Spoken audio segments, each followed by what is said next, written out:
कृपा जाहि पर हुई पाँव दे एक मार्ग सोई।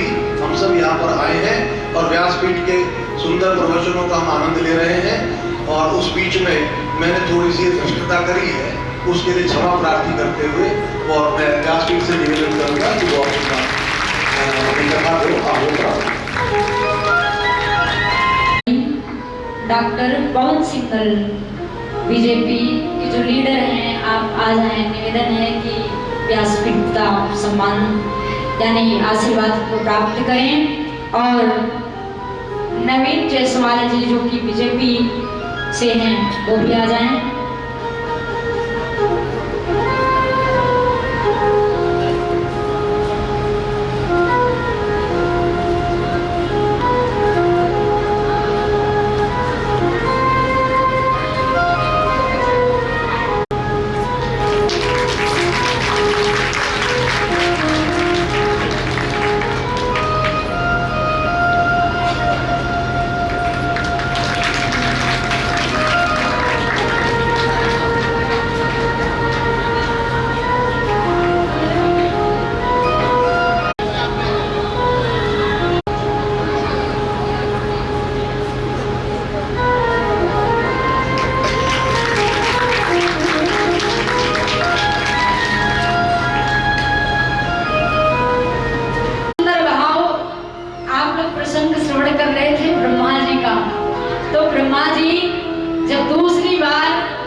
शिष्य ने शंख बजाया, ब्रह्मा जी हाजिर हो, ब्रह्मा जी हाजिर हो। ब्रह्मा जी आए, जो आज्ञा गुरुदेव। अब पहला वरदान रखा कि घर तो बन गया, पत्नी तो आ गई, लेकिन घर बिगड़ गया। घर की जो पुताई थी, बापे बारिश हुई, सारा रंग उड़ गया, खराब हो गया, बाकी पुताई करो। और दूसरा वरदान कि हमारे घर पे कभी वर्षा ना हो, ऐसा आशीर्वाद हो। और तीसरा वरदान ब्रह्मा जी बोले तीसरा मांग लो। उन्होंने कहा तीसरा जब इच्छा हो जब हम मांग सकते हैं। अब ब्रह्मा जी फंसे पड़े। अब थोड़ी सी गले में खराश की, वो खांसी भी आई। घर वाले बोले डॉक्टर बुला। अरे नहीं, डॉक्टर को क्यों बुलाया, अपने ब्रह्मा जी हैं। ब्रह्मा जी हाजिर हूँ। अब खांसी बुखार में भी ब्रह्मा जी हाजिर। हे भगवान, यानी 2 महीने तपस्या का कर ली, मेरी तो खोपड़ी चाट ली। भगवान के पास गए दौड़े दौड़े ब्रह्मा जी, नारायण भगवान के पास, प्रभु बचा लो, इस कलयुगी भक्त से बचा लो, या कि जब इच्छा होती है जब भी बुलाता है। 2 महीने यानी भजन क्या कर लियो। भगवान बोले तुम्हें अभी पता होना है कि ये कलयुग के हैं, अभी कलयुग के लोगों के पाला तुम नहीं पड़े हो। बोले भगवान कुछ भी करो, एक बार बचा लो, ऐसी गलती कभी ना करो। तो भगवान ने सरस्वती माता को बाके भक्त के जीवा पे बिठा दिए, और जब तीसरी बार मैंने पुकारो, ब्रह्मा जी हाजिर, ब्रह्मा जी हाजिर। अब ब्रह्मा जी जब हाजिर हुए, उन्होंने कहा कि क्या वरदान चाहिए। पहला वरदान मैंने बोलो कि पहला तो भुक्ति, और दूसरा वरदान मेरा है मुक्ति, और तीसरा वरदान हमारे जीवा पे कभी मांगने की इच्छा होए ही ना, हमारी इच्छा कभी ऐसी होए ही ना कि हम आपसे कुछ मांग रहे। सरस्वती माता ने काम सिद्ध करवायो, जब जाके ब्रह्मा जी की जान बची। बोले श्री वृंदावन प्यारे लाल की। आज ब्रह्मा जी परीक्षा लेने 1 वर्ष के बाद जब आए कि देखें धरती पे क्या हो रहा है, अब तो सारे ग्वाल बाग हमारे पास आए। तो ब्रह्मा जी जब नीचे आए धरती पे, तो भगवान चले गए ब्रह्मलोक, और जाके ब्रह्मा जी के सिंहासन पे बैठ गए, और सैनिकों से बोल दिए दूसरा ब्रह्मा आए तो धक्के मार के भगा देना। अब जब ये ब्रह्मा जी पहुंचे तो अंदर से भगवान मुस्कुराए। सैनिकों ने धक्का मारा, अरे तुम्हारे जैसे ढोंगी बहुत घूमे, हमारे पानी के अंदर बैठे। और जब धक्के खाने लगे तो ब्रह्मा जी ने अपनी दिव्य दृष्टि से ध्यान लगायो, तो देखे अंदर तो असली मानिक बैठे, जो कि मेरो भी बाप हैं। मुझे ब्रह्मा जी को कन्हैया यानी नारायण भगवान ने बनाया, और आज मैं उनकी परीक्षा ली। कन्हैया के पास गए, चरणों में गिरे, 40 प्रकार के मंत्रों की स्तुति गाया उन्होंने, लेकिन भगवान ने सिर उठाकर देखा नहीं, माफ नहीं किया, क्योंकि 1 वर्ष के लिए उन्होंने ग्वाल बाल बच्चों से दूर कर दिया था। और भगवान सबसे ज्यादा प्रेम करते हैं तो अपने गोपियों से, ग्वाल बाल बच्चों से, और आज उनसे ही अपने मित्रों को बिछोड़ कर दिए थे, तो भगवान कैसे माफ कर सकते हैं? इसीलिए तो कहते हैं कथा में जितने आते हैं ना, सब गोपी भाव से रहो, सब गोपी हो, क्योंकि कन्हैया गोपियों से अधिक प्रेम करते थे। आचार्य सुखदेव स्वामी राजा परीक्षित जिसे आगे की लीला श्रवण कराए। आज परमात्मा आगे की लीला, अपनी बाल लीला दिखा रहे हैं कि यमुना जी में एक बड़ा ही विषैला सर्प रहता है जिसका नाम है कालिया नाग। अच्छा, संक्षेप में सुनना समय को देखते हुए, ये कालिया नाग और यमुना जी कौन है? ये इंद्रियाद रूपी तो कालिया नाग है और भक्ति रूपी यमुना है। ये कन्हैया नहीं चाहते कि ये इंद्रियाद रूपी कालिया नाग विषैला है इतना और हमारी भक्ति रूपी यमुना को अपवित्र करे, विषैला बनाए। ये जो इंद्रियां है ना, ये बड़ी चंचल होती है, भक्ति नहीं करने देती, लेकिन भगवान के चरण पकड़ लिए तो ये इंद्रियां भी शिथिल हो जाती हैं। तो वही कह रहे हैं प्रभु कि इस कालिया नाग को तो निकाल के बाहर करना है, क्योंकि इसके लिए स्थान बना है रमणक द्वीप और ये जमुना जी में रहता है। तो इंद्रियाद रूपी कालिया नाग से भगवान ने युद्ध करके और कालिया नाग को रमणक द्वीप में भेजते हैं और कालिया नाग की पत्नियों पे भगवान ने कृपा बरसाई।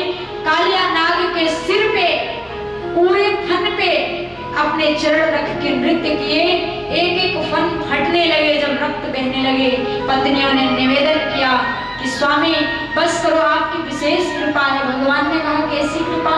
बोले परमात्मा हमें पता है, राजा बलि के सिर पे तुमने एक पैर रखा, कमाल कर दिया, और हमारे प्रभु, हमारे पति देव के चरण, सिर पे अपने चरण रखे, दोनों चरण, आज तो उनसे भी ज्यादा कृपा हमारे पति पे हैगी। प्रभु बस करो, अब नीचे उतर जाओ, नहीं ये इनकी मृत्यु हो जाएगी। अब भगवान मुस्कुराने लगे। बाहर पत्नियां कितनी ये चालाक हैं कि पति की सुरक्षा भी ले जाए और कृपा भी बरस जाए।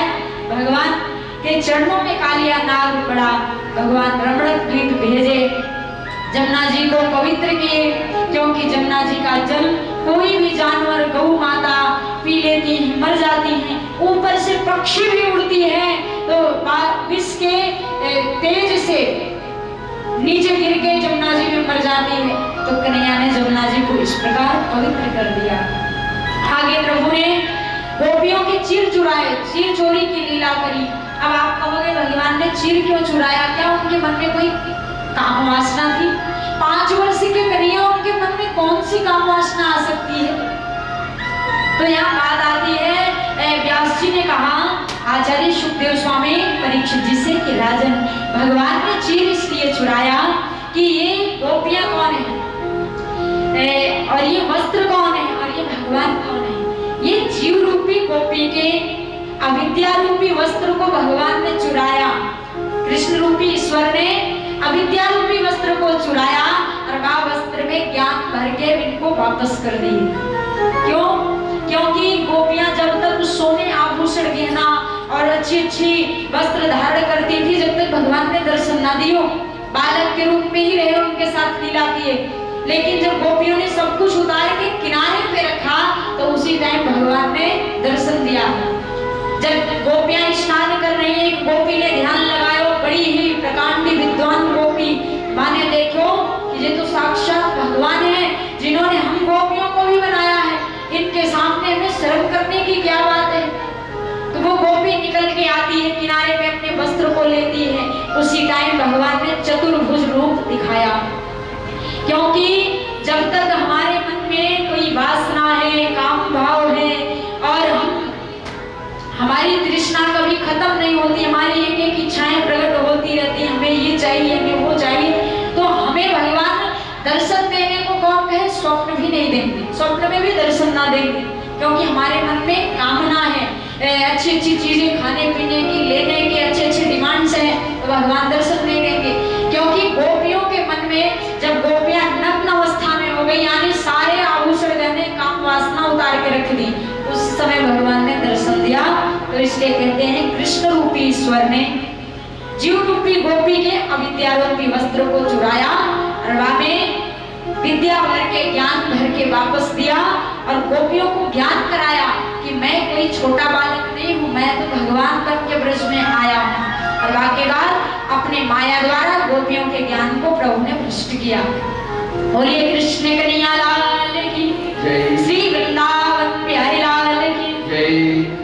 अब आगे की लीला परमात्मा ने क्यों कि आज भगवान को लग रहा कि जब ब्रज में मैं आया हूँ और ये गोप गोपी और हमारे नंद बाबा और हमारी मैया यशोदा ये दूसरे देवी देवता की पूजा क्यों करते हैं, मोते बढ़ के कौन भगवान है वो ब्रज में मैं आई तो मैं आया। भगवान के मन में आया एक ही साधे सब सदे सब साधे सब जाए। जब तक हम एक भगवान को नहीं मानेंगे यानी अपने इष्ट देव नहीं बनाएंगे जब तक हमारा कल्याण कभी नहीं होगा। बहुत सारे देवी देवता को मान के बैठेंगे तो कुछ नहीं होने वाला। तो भगवान ने सोचा कि एक ही साधे सब सदे सब साधे सब जाए। जब मैं आ गया हूँ तो और देवता की पूजा क्यों करने दूं। तो एक दिन प्रभु ने देखा कि जसोदा मैया बड़ी सुंदर भोजन बना रही हैं, 56 भोग तैयार करने। कन्हैया ने पूछ लियो मैया ये किसके काजे भोजन बन रहा है, 56 भोग और ये क्विंटल के क्विंटल हवन सामग्री बन रहे हैं, आखिर किसके लिए, ये किस देवी देवता की पूजा के लिए बन रहे हैं। यशोदा मैया बोली लाला तो पता ना है जे जय जय को भोग बन रहा, जय जय जो हमारे इंद्र भगवान है इष्ट देव। कन्हैया बोले मैया तो मोए इतनी भूख लगी है, इनसे पहले मोए खिला दो, एक ही पकौड़ी दे दो ना। मैया बोली लाला इंद्र भगवान के क्रोध को तेने देखी ना, वो कितने क्रोधी है, यदि उनको भोग ना लगे तो फिर सारे ब्रज को डुबो के रख देंगे, सब मर जाएंगे, गुस्से में आ जाएंगे। कन्हैया बोले नाराज हो गए मैया से, बोले मोते बढ़ के कौन भगवान आएगा। नंद बाबा के पास गए, नंद बाबा सिर्फ निवेदन किए बाबा जा ब्रज को भगवान कौन है, तुम्हारो भगवान कौन है। बोले लाला हमारो भगवान तो इंद्र भगवान है, हम इनको पूजा करें तो वो वर्षा करें और वर्षा करें तो अनाज उत्पन्न हो, अनाज हो गए तो हमारो पेट भरे। बोले बाबा एक बात बताओ वो केवल वर्षा का ही काम करते, कभी वो भगवान आपके प्रकट होके दर्शन दिए। बोले ना लाला प्रकट होके तो दर्शन एक दिन भी ना दियो।